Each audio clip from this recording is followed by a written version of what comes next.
Welcome, have a nice day. Today is Sunday, 22nd December 2024. Every year on December 22nd, Indians celebrate National Mathematics Day to honor the birth anniversary of the man for whom the world of mathematics was nothing short of magic. He is said to be the man who is said to know infinity. This day is also celebrated as winter solstice because on the December 22nd, the Earth is positioned so that the sun's rays hit the Tropic of Capricorn and the southern hemisphere tilts towards the sun. Now starting the newspaper with the world news, including Prime Minister Modi meets 101-year-old ex-IFS officer in Kuwait after granddaughter's request. Albania's bans TikTok for a year after stabbing of a teenager last month. United States President Biden signs a funding bill to avert comment shutdown. Elon Musk sparks controversy with the endorsement of Germany's far-right AfD. At least 38 people killed as a bus and truck collided in Brazil. Elon Musk jet events criticized media coverage of a Green Man Christmas market attack. Now from the Hindu newspaper, 5 killed in the air strike in a house in Gaza's New City, Camp Medic says. A Palestinian inspects the damage at the site of the Israel strike. Gaza's health ministry said there was ongoing intense and heavy bombing of the Kamal Adwan hospital in the northern Gaza, which is said was occurring in an unprecedented manner and without prior warning. 5 people, including 2 children, were killed in an Israeli airstrike on a house in the New Syrian refugee camp in the central Gaza City, medics told the Reuters on Saturday. Meanwhile, Gaza's health ministry said there was ongoing intense and heavy bombing of Kamal Adwan hospital in the northern Gaza, which it said was occurring in an unprecedented manner and without prior warning. The hospital is one of the only 3 barely operational medical facilities on the northern edge of the enclave, where the Israeli army has been operating since October month. The bombing is being conducted with explosives and tank fire directly targeting us while we are present inside the hospital departments, the ministry said. 2/3 of French are already unhappy with new Prime Minister Bayrou Paul. Only 34% said that they were very satisfied with their new head of government. France's new Prime Minister Francois Bayrou faces historically low poll rating as he scrambles to name his government. France's new Prime Minister Francois Bayrou, who is scrambling to name his government before Christmas, faced a fresh challenge Sunday, December 22nd, 2024, a historically low poll rating. Even before he has properly started his job, a new poll carried out by IFOP for a French weekly journal, Du Dimanche, found 66% respondents were unhappy with his performance. Now from Hindustan Times newspaper, Prime Minister Modi calls on Indian diaspora to push nation's global growth. Artists performed during the Indian community event of Prime Minister Narendra Modi in Kuwait on Saturday. The Indian diaspora should join the drive to transform India into a developed nation by 2047, PM Narendra Modi said on Saturday, emphasizing the country's role as a hub for innovation, green energy and electronics in the coming decades. Addressing a gathering of the Indian community at a Hala Modi event at Sheikh Saad Al Abdullah Indoor Sports Complex in Kuwait, Modi said the age-old ties between the two countries should serve as the foundation for creating a futuristic partnership. Modi noted that he was the first Indian premier to visit Kuwait in 43 years.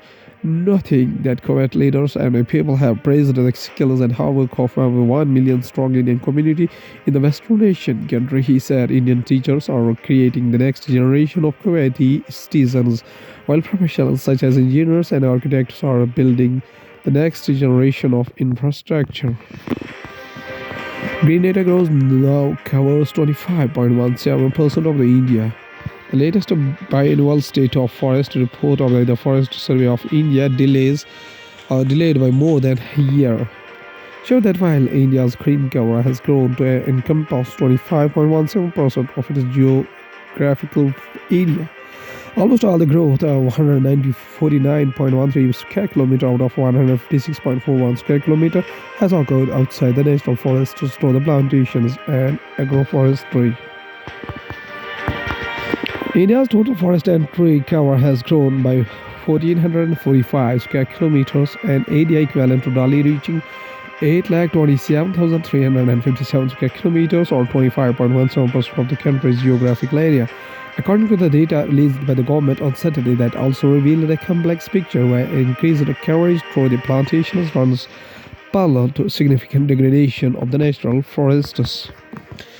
The latest biannual state of forest report by the Forest Survey of India, delayed by more than a year, showed that while India's green cover has grown to encompass 25.17% of its geographical area, almost all the growth of 149.13 square kilometer out of 156.41 square kilometer has occurred outside national forests through the plantation and agroforestry. Now going towards the economy of the country from the business point of view, GST Council rates first call on Insurance Union Finance Minister Nirmala Sitharaman chairs the 55th meeting of the GST Council in Jaisalmer on Saturday. The Goods and Service Tax Council GST in its 55th meeting on Saturday took a slew of decisions to protect the poor, including slashing the tax rate on fortified rice kernels, exempting a GST on gene therapy, providing relief to the farmers selling black pepper and resins. It, however, differed several continents. Issues such as a tax rate rationalization, GST on insurance premium, and the fate of compensation cess post-March 2026. Informing about the deliberations and decisions of the GST Council meeting held in the Jaisalmer, Union Finance Minister Nirmala Sitharaman said the rate tax on fortified rice kernels has been reduced to 5% as it is supplied to the poor under the public distribution system (PDS). Similarly, gene therapy is now totally exempted from the GST as it is one of the key life-saving procedures, she said. Reserve Bank of India reveals top 100 willful defaulters to 1,664 corporates away rupees 1.96 lakh crore. The actual default and other liabilities claimed before the National Company Law Tribunal (NCLT) run into the several thousands of the crores of these companies. Gitanjali Gems, led by the Mehul Chokshi, tops the list of the willful defaulters with rupees 8,516 crore unpaid. Finance Minister's pre-budget consultation with the states higher capex spends, hike in interest rates, interest-free loans, and more exigency funds on the state wealth list. Many states asked for an increase in allocations for the 50 years interest-free loan schemes, especially to focus on the capital expenditure. States also asked for a higher borrowing limit, with the physically strained states such as Punjab, Kerala seeking special financial package. Professor Neena Gupta, not every problem will give you Eureka moment. National Mathematics Day from the Science and Tech. Gupta won the Shanti Swarup Patnagar Prize in Mathematical Science in 2019. Nari Shakti Puruskar in 2021 and the TST ICTB IMU Ramanunjan Prize in 2021.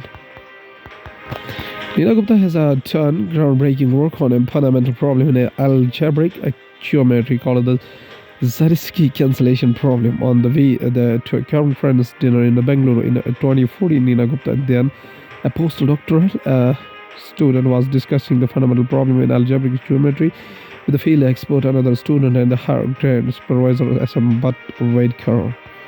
The expert said the problem had already been solved in the Indians, but Vedkar pointed at Gupta and said, "You are sitting beside that Indian."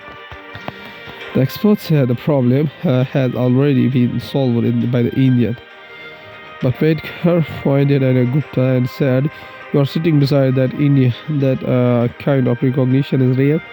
Gupta, currently a professor in the theoretical statistics and mathematical unit at the Indian Statistical Institute, Kolkata, and the recipient of the 2024 Infosys Prize 2024 in the mathematics. She won the prize for her groundbreaking work on a fundamental problem in algebraic geometry called the Zariski cancellation problem, posed in 1949. Oscar Zariski. Journal finally reactors the discredited hydroxychloroquine paper. The author claimed that hydroxychloroquine significantly reduced the SARS-CoV-2 viral load. The paper published in the International Journal of the Antimicrobial Agents was withdrawn because of the concerns about the ethical approval of further research. More than 4.5 years after the highly questionable study by a French researcher, Didier Raoult and others, claiming that hydroxychloroquine monotherapy and hydroxychloroquine in a combination with azithromycin was significantly associated with the viral load reduction. Disappearance in the COVID-19 patient was published on March 20, 2020. The paper was finally retracted on December 17 this year. The paper published in the International Journal of the Antimicrobial Agents was withdrawn because of the concerns about the ethical approval for the research. The paper was submitted to the Journal of March 16, 2020, was accepted for publication the very next day. 3 days after the paper was published, the Indian Council of Medical Research approved the use of hydroxychloroquine as a prophylaxis by healthcare workers and those caring for COVID-19 patients. The drug was also granted an emergency use authorization by US FDA on March 28, 2020, which was revoked about 1.5 months later. The publication of the paper and the FDA approval raised a lot of attention globally and contributed to demand for the drug despite appropriate evidence of its benefit. The drug was also strongly backed by the United States President Donald Trump. Does 2022 H5N1 bind replicate better in the respiratory tract? Since the first case of H5N1, clade 2.3.4.4b in the form of worker in Texas was reported in April month this year, the number of the confirmed H5N1 cases in the humans as of December 20 has shot up to 64 in the United States, with 34 cases in the California alone. Yet, despite H5N1's a high fatality of 52% since 2003, there have been no deaths so far, while 63 cases in the United States have been mild. On December 18, the CDC reported that the patients in Louisiana had been hospitalized with several cases of the H5N1 infection, while the B3.13 genotype of H5N1 clade 2.3.4.4b, which is spreading in dairy cows, has caused infection in the 63 people. The Louisiana patient has been infected by the D1.1 genotype of H5N1 clade 2.3.4.4b, which has been detected in the wild birds and poultry. The Louisiana case is similar to the Canada's British Columbia teenagers whose condition rapidly progressed to acute respiratory distress syndrome, requiring intensive care. The British Columbia teenager too was infected by the D1.1 genotype found in the wild birds and poultry. At last, there's a famous personality, Rabindranath Tagore. According to Wikipedia, whose birth anniversary is 7 May 1861 up to 7 August 1941, was an Indian polymath who worked as a poet, writer, playwright, composer, philosopher, social reformer, and a painter of the Bengal Renaissance. He reshaped Bengali literature and music as well as the Indian art with the contextual modernism. In the late 19th and early 20th century, author of the profoundly sensitive, fresh, and beautiful poetry of Gitanjali in 1913, Tagore became the first non-European and the first lyricist to win the Nobel Prize in Literature. Tagore's poetic songs were vivid as a spiritual and a mercurial, while his elegant prose and magical poetry were widely popular in the Indian subcontinent. He was fellow of the Royal Asiatic Society, reported as the Bard of Bengal. Tagore was known by the Supreme Poets Gurudev, Kavi Guru, and Biswa Kavi. Tagore modernized in Bengali art by supporting rigid classical forms and resisting linguistic structures. His novels, stories, songs, dance, dramas, and essays spoke to topics political and personal. Gitanjali song offerings, Gorafi and Peace, and Garibari, the Home and the World are his best known works, and his verse, short stories, and novels were acclaimed or panned for their lyricism, colloquialism, nationalism and unnatural contemplation. His compositions were chosen by two nations as the national anthems, India's Janaganamana and Bangladesh's Amar Sohar Pagla. The Sri Lankan national anthem was also inspired by his work. His song Paglat Madi Bangla Jol has been adopted as the state anthem of the West Bengal. Rabindranath Tagore says a very famous quotation. He says that we read the world wrong and say that it deceives us. Okay, thank you.